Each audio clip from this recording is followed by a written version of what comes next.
So first, very good afternoon to all present here. And I must congratulate you, Dr. Kaur, for a very, very good presentation. And what a way to be involved in such a great thing. Congratulations to you and your work. I hope it reaches the masses also the way you want it. We all desire the same. So my talk is going to be a multiplex PCR which we developed in our section for the detection of herpes simplex viruses type 1, type 2, cytomegalovirus, VZV and adenovirus in oculoviral infections. I don't have any financial interest or other interests. So oculoviral infections, we know that they can range from simple self-limiting discomfort to possibly vision challenging manifestations.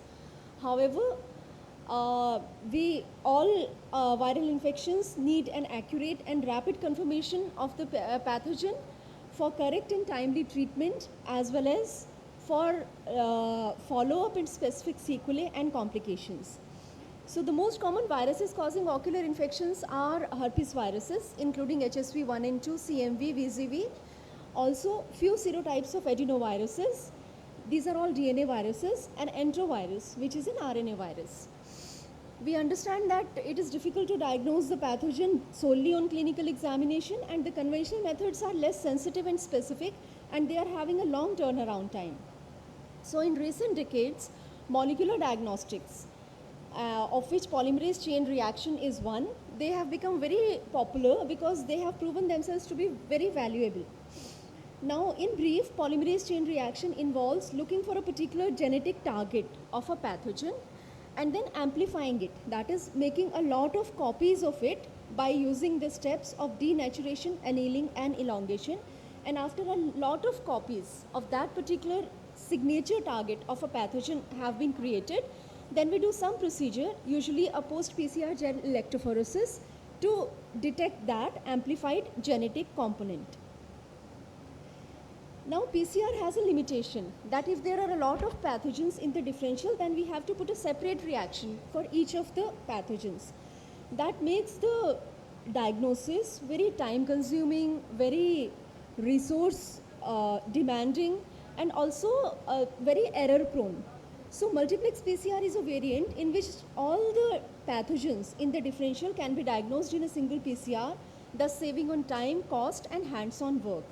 So in uniplex PCR, if these are the three targets which we want to amplify and diagnose using reactions, separate reactions like this, it is possible in multiplex PCR that 3 to 5 pathogens can be tested in a single tube. We do the titration of the reaction conditions in such a manner that all the targets get amplified and give a reaction like this. So we started with the objective of establishing and standardizing a multiplex PCR for detecting pathogenic viruses from ocular infections, and we could multiplex only DNA viruses.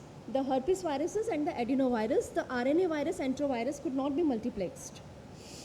So we first standardized 10 uniplex PCRs, 2 each for HSV1, HSV2, CMV, VZV and adenovirus. And the results of uniplex PCRs were checked in control strains and known positive specimens for different study viruses. Next, we started the very tedious task of multiplexing, where the uniplex PCRs were run at different annealing temperatures and with variations of cycle conditions to obtain the annealing temperature and cycle conditions suitable for all 5 viruses, and various multiplexing combinations of the PCRs were put to diagnose all 5 viruses in a single reaction. So we finally got the 5 targets, annealing temperature and reaction conditions giving best results for all viruses of interest. These were the targets and the primers, and these were the reaction conditions which were finalized to give us results like this. 5 viruses in a single reaction. So the multiplex PCR was again run with control strains and known positive clinical specimens for different study viruses, and the uniplex and multiplex PCRs were then run for the study samples and controls.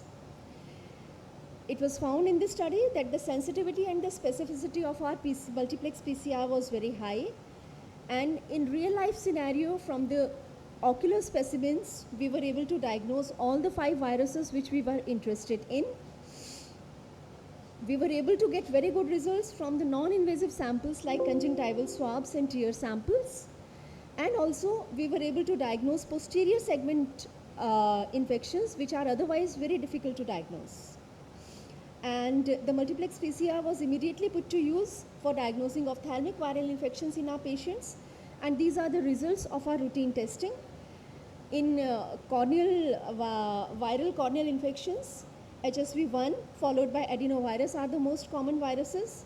In conjunctivitis cases, adenovirus followed by HSV1 are the most common pathogens.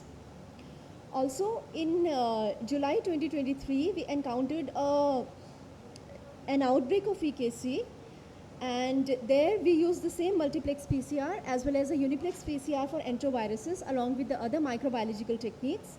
And not only that, we were able to diagnose the drivers of the outbreak, adenovirus and enterovirus. We were also able to diagnose herpes simplex virus in 3% of the cases because we used this multiplex PCR.